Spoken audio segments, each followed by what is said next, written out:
It's been over 5 years since the original Modern Spring Football League of the Alliance of American Football shut its doors and ended its season. But 5 years later, we still see quite a few of these players make an impact in the spring football scene. Today, we're going to be covering 5 of those players who went from the AAF to the UFL. If we're going to do an AAF to UFL video, we have to start with the King of Spring, Luis Perez, quarterback, Birmingham Iron, to the Arlington Renegades.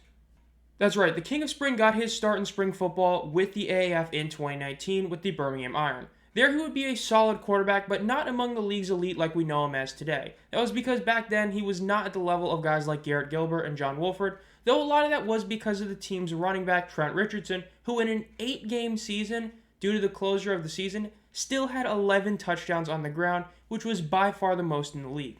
Though Perez did manage to lead the Birmingham Iron with Richardson to a 5-3 record, which was good enough to clinch a playoff spot that ended up not happening. After his time in the AAF, he would go on his spring football journey, going to every single spring football league he could. In 2020, he went to the XFL to play with the New York Guardians, where he played some very serviceable football to get a 2-0 record in the games that he started for the Guardians with a 92 rating. He went also to play in the Spring League, but in 2022 is where he became the real King of Spring to many people, as with the New Jersey Generals in 2022 along with DeAndre Johnson, he would put up an unbelievable efficient performance that season, 71 completion percentage and a 105.6 rating. While the postseason game didn't go his way, it was still an incredible season. And then 2023 in the XFL, that was where he really became a legend, because after starting a pretty mediocre time with the Vegas Vipers, and then early tenure with the Renegades after a trade that didn't look insane, he would go on to have one of the best playoff performances in spring football history, only being beaten by Alex Magoo's time with the Birmingham Stallions later that year in the USFL, as his 131.5 rating and 71.4 completion percentage in 2 games is unbelievable, and that was why he was able to lead the Renegades to the XFL championship game, win it, and take home championship game MVP.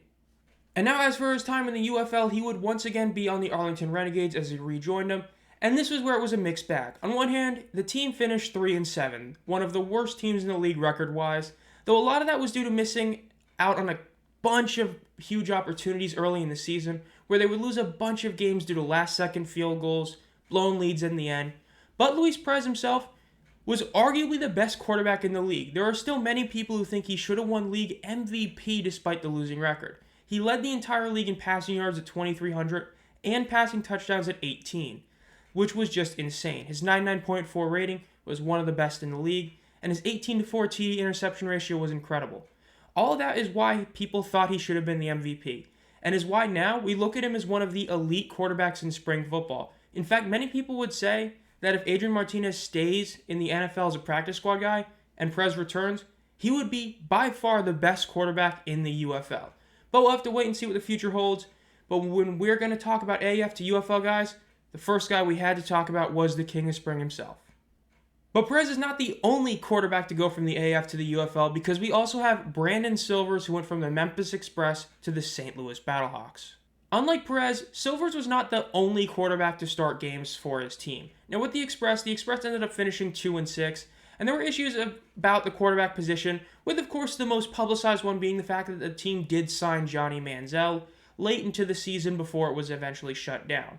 That, along with early on in the season, led to Silvers not getting game time in every single game, but overall he finished with a pretty decent showing. His 4 TDs to 2 interceptions might not be great, but his 1.6 interception percentage was one of the best in the entire league, and his 86.1 rating was also up there for a really solid showing. He was an overall decent quarterback. He wasn't elite, but he was an overall solid QB. Could have been better, could have been worse. After the AAF, Silvers would go on to be an XFL quarterback in both 2020 and 2023, where admittedly he wasn't all that great. In 2020 with the Seattle Sea Dragons, he threw very few yards per game, only 539 across 4 games to a 1-4 record, but with an TD interception ratio of 6-4. But in 2023, he was better, but his 1,500 yards in 8 games, his near 60 completion percentage, and 13.9 TD interception ratio wasn't enough to save him from being a legit starter in the playoffs. While he did start the game, in the end, Cole McDonald played a majority of their playoff game against the Arlington Renegades, which they did lose, but Silvers really wasn't all that great, especially near the end of the season, which is why he ended up pretty much getting benched. Other fun fact, he was signed to the USFL to be in their supplemental draft, but did not go drafted. And as for the UFL, Silvers would sign with the St. Louis Battlehawks and hasn't actually really debuted at all. He was the third string quarterback behind Manny Wilkins, who was behind A.J. McCarron, but he is still in the UFL, and if he decides to come back and play this next season fully, there is a shot he could get some game time, as there are a lot of questions about whether or not A.J. McCarron is going to keep playing. And of course, with how Manny Wilkins was a very mixed bag performance, who knows what the future holds for Silvers, but at least he was in the United Football League as another quarterback story from the AAF to the UFL. But he's not the only Memphis Express player we're going to talk about, as we have to talk about the punter, Brad Wing, who went from the Express to the San Antonio Brahmas. That's right, we're talking about a special teams player. Now, his time in the AAF didn't go exactly as well as a lot of you may think it did for those of you who didn't watch the AAF. During his time in the AAF, he would end up only playing in a couple of games for the Memphis Express. The reason is actually because of the Fleet. The San Diego Fleet wanted a certain punter in Sam Irwin-Hill, but due to a bunch of visa issues, he ended up not coming to the team till later in the season. But when he did get there later in the season, they would cut their actual punter, Ryan Winslow, who would then go to the Memphis Express and replace Brad Wing. Now, as for Wing, in the games he did play, his stats weren't all that bad. He had a 44-yard average, and his opponent's return rate is really where it wasn't the best of a 41.5. But overall, he was still a pretty decent, punter that year. He was, just not good enough to, stay on the team. But of course, it's what happened afterwards that we all remember him for now. But before we get into why we remember him now in 2024 as being a great punter, we have to look at what he did before his time in the AAF, as he was actually an NFL punter for a few years, with mainly the Giants, but also Pittsburgh to a degree. With New York, he actually put up a couple of decent seasons. He had a year where he averaged 46 yards per punt and a net average of 40.9. He did have some blocking issues at 2017, but overall, he still was a punter in the NFL for a few years before going to the AAF. But of course, the reason we all talk about him now is because of his time in the XFL and UFL with the San Antonio Brahmas.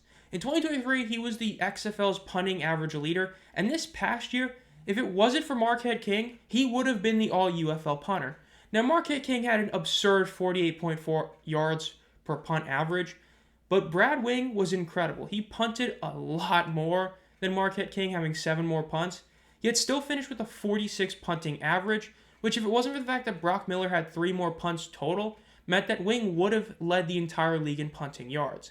He was easily the second best punter in the league this past season, and is a huge reason why now we talk about him as a guy that people actually know about despite him being a punter, which is a great AAF to UFL success story for a special teamer. But now let's move away from special teams and offense and talk about the defense with linebacker Travis Feeney, San Diego Fleet, to the St. Louis Battlehawks. With the San Diego Fleet, he would end up being an okay player, but not the type of player we remember him as now because of his time in the ultra-modern spring football era. As in 2019, he finished outside the top 30 in total tackles, though he did barely make that 20th spot with solo tackles at 26. He did have an interception and was part of a San Diego Fleet team that really wasn't that bad. Their 3-5 record was with a -3 point differential. They could have definitely been a playoff team if a couple things had gone right for them, and they still technically could have been. But after his time with the AAF, he would go to the CFL, but nothing really came of it due to issues with COVID, opt-outs with a bunch of stuff. He was, in the spring league, then he went back to the Argonauts, a bunch of weird stuff. But it's his time in the ultra-modern spring football era, which is why we all know him now. Because starting with the time with the Tampa Bay Bandits in 2022 to 23 and 24 with the Battlehawks, he was like a new player. In those 3 years, while his overall tackle amounts really weren't that much better, his sack total was. Aside, he was half a sack away from having 5 sacks for 3 consecutive spring football league seasons in 3 separate spring football leagues. Now, with the Battlehawks, he was of course a part of a team that would go 7-3 in back-to-back seasons. And while the team did not end up doing anything in the playoffs, as we all know, especially this past year, the defense is really what kept them in those games very late in the season, especially the playoff game against the Brahmas. But again, Travis Feeney became a much better player these past couple of years, mainly in his pass rush. So while his overall tackles haven't been as good as they were in 22 with the Bandits where he had 50, he's still been a very solid pass rusher and is why he is one of the better linebackers in the UFL now.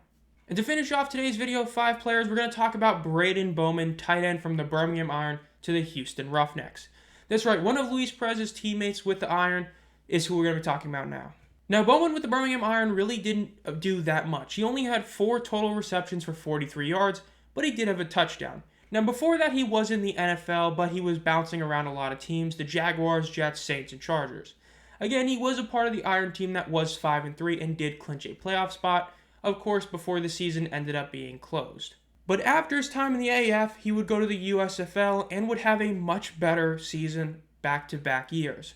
His first year with the Generals, he would have 122 yards and 12 receptions, and the next year he would increase that to 19 receptions for 210 yards. Now, while this past year's overall stats did dwindle a bit, he did match his touchdowns across both seasons in just the one, having 2 touchdowns versus the one he had the previous 2 years. And the fact is, he did get released. There was a lot of issues with that I hope everything's gotten better for Bowman. But the question is, what does his future hold? He is still a very solid tight end to have on your roster. And while he's not the receiving threat that guys like Jay Sternberger are, he is still a very solid player to have on your roster.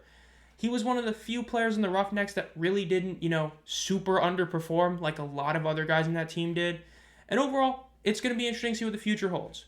But overall, that'll do it. This has been 5 AAF to UFL football players.